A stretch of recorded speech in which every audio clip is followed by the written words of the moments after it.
about the journey that has led him to declare for the highest office in our land. Please join me in giving a warm Georgia welcome to Mr. Ryan Binkley. Thank you, Jeff. Appreciate it, Sir. Josh. Thank you. Thank you. Well, thank you, everybody. It's so great to be here in Columbus, Georgia. In fact, this is my hometown and birthplace. I'm 55 years old, and as we flew in this morning, I had a chance to go by Rosewood Lane today and see the place that I was born. So it's just great to be here with you today. Congratulations, Josh, and to all of you on just running such a successful weekend. But I'll tell you a funny story. As I knocked on the door to the house that I was born in today, there was a sign out front that said no soliciting. And so I had the courage to knock on it because I FaceTimed my mom and dad, and that was the house they bought when they were 20 years old, and I was just born. So they had me when they were young, and my mom and dad are both on the phone, and my mom starts crying because they got that house by a VA assumption loan, and for $90 a month, they got their first home, and they were able to bring me into a house instead of an apartment. As I met the man, he gave me some pleasantries with language that I cannot communicate here because I broke his no soliciting sign. And I had to tell him I'm not selling anything. I was just born here, so I wanted to just say hi. But I thought today about why did my mom cry so much? Why was she crying? Because she saw her first house.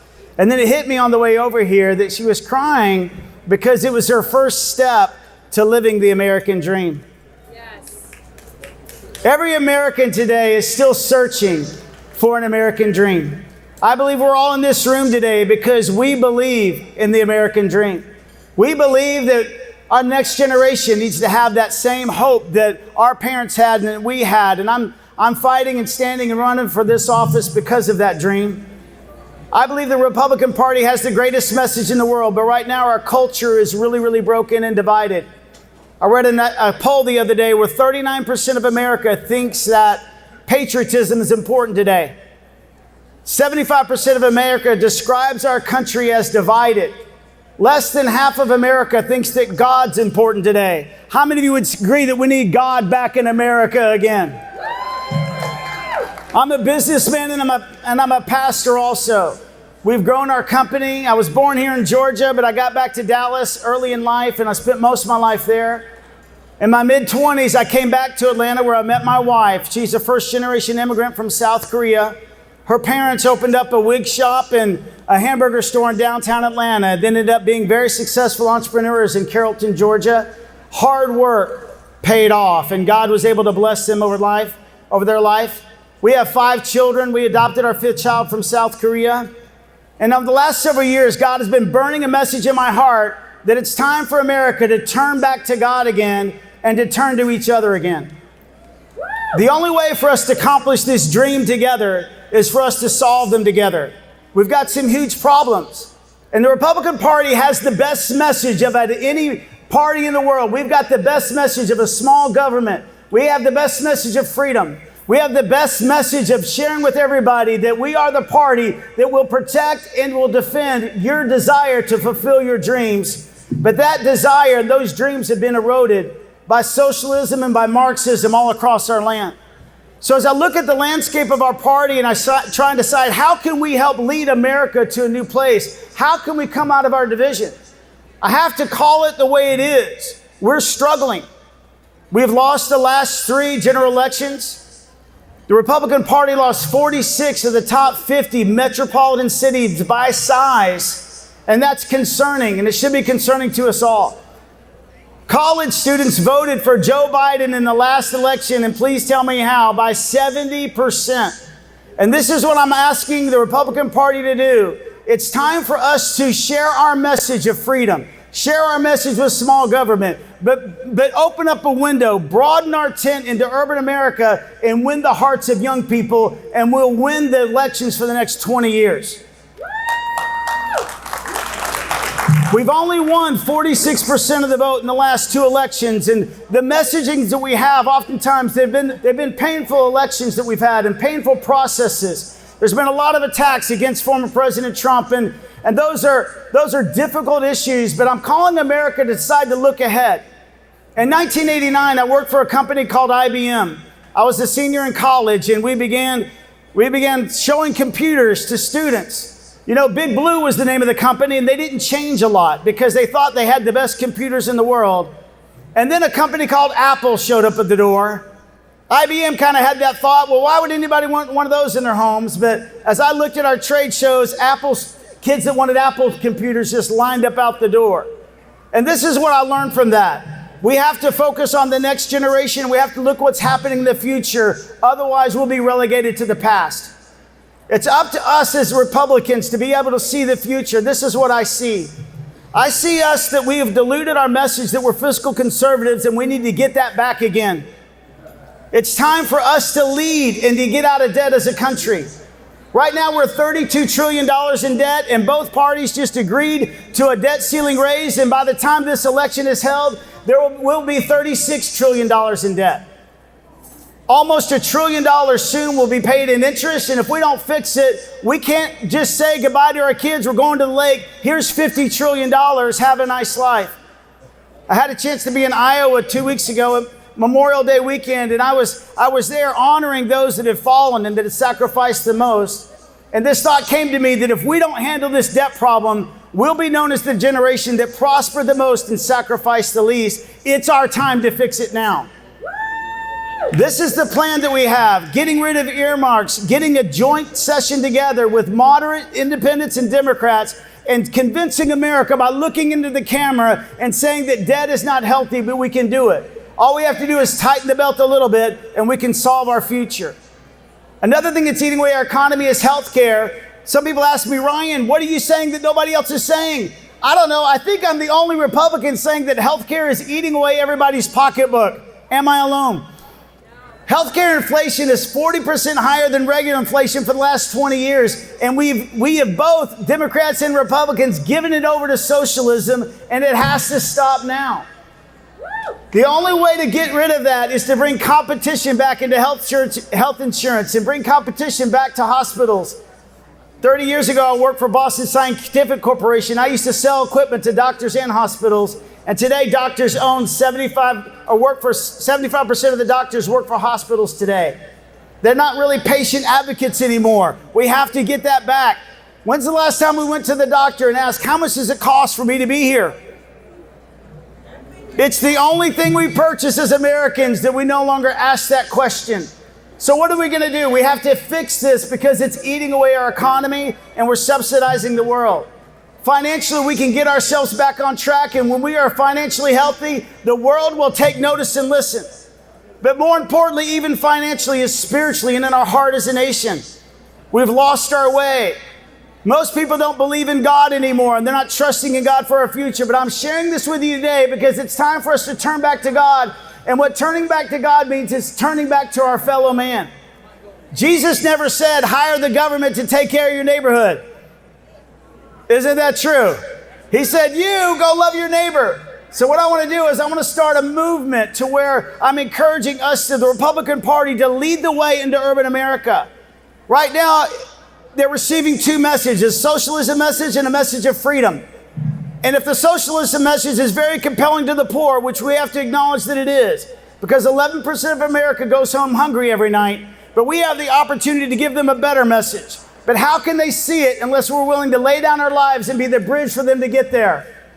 I'm calling the Republican Party for us not to abandon urban America. Even though we lost 46 of the biggest 50 cities, if we'll start a volunteer movement, not by the government, but by private corporations, by individuals, by charities and churches, and build community centers for after-school programs, start job training centers, start trade schools, they will see the love of God in our life, and they will have an opportunity to connect to our hearts, and this is what we need to do.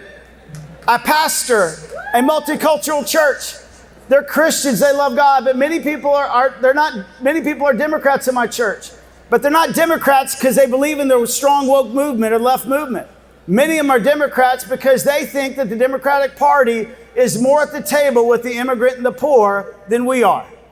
And all I'm saying is this, it's just time for us to show up in urban America, show them that we care. Young people today, we will win college students again if we give them something to believe in. My wife and I did young adult ministry for 17 years before we started our church 10 years ago. And young people will not follow a message or a messenger if it's not authentic and if it doesn't somehow include the most hurting in society.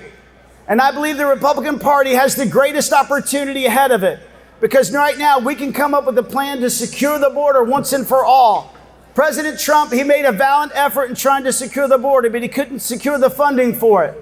But I believe this, if we come up with a plan, a compassionate plan for some of the immigrants that are here, that we can do something forever with our border. We can seal it permanently with a barrier, with people, with resources and technology. And for some of the many millions of immigrants that are here illegal and need to go, they need to go. But if we want some of them to stay, we will have earned their love and reputation that we care about them. And we will once and for all be able to lead this country with the level of compassion that I know we all have.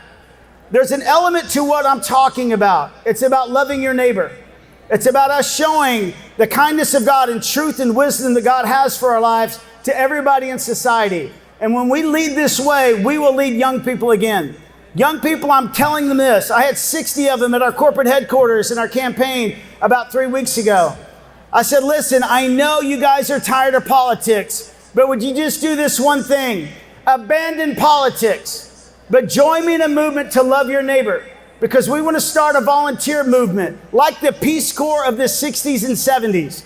Think of all the people that were engaged as we went across the world serving other communities. You know what's happened to America? The world has come to America now. They're living in our urban areas and our urban cities. And I'm telling college students, if you want to change America, change the life of a child. Only 15% of minorities in urban America are reading at their 8th grade reading level. That's a cycle of poverty that we can fix. We can't change the cycle of broken families in even a few short years, but in 6 months, we can have hundreds of thousands of college students volunteering in urban schools, tutoring and mentoring kids today, and we can change the culture of our country. I'm asking you to believe in something different. I'm asking you to think about the Republican Party that sees our nation, and we're sharing this message of liberty that's ringing true, because the Republican Party has a challenge, and it's a marketing challenge. I'm a business strategist. That's what I do. I grew my company through thinking about strategy. And if somebody hired me, if the Republican Party hired me as a market consultant, which they should do, by the way, I would tell them that we have the worst marketing strategy in the world.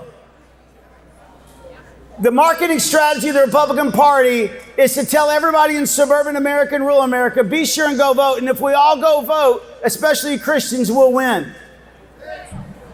I would love to think that's true, but the reality is we've been outnumbered. 53 to 54% of America is not voting Republican today.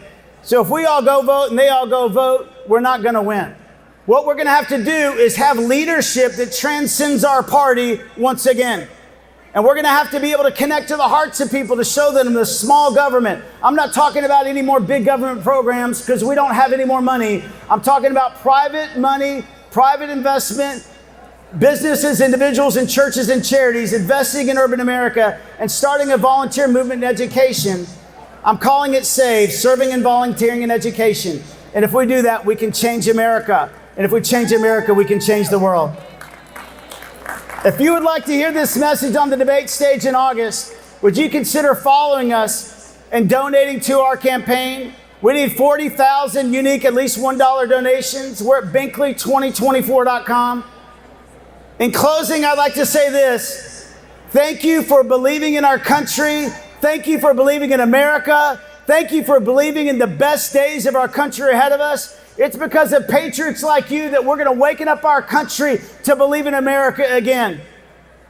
There is an America that's out there that people have lost the definition of, and we have to revive it again. When's the last time we've heard a group of young people say this very thing? I'm proud to be an American.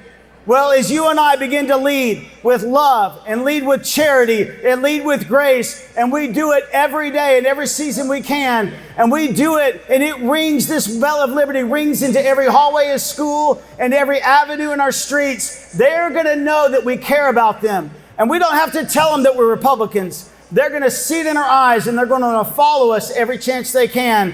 And that's what I believe. I believe in the greatness of America, and I believe in the greatness of God, and I believe in the greatness of what you represent. God bless you and God bless America.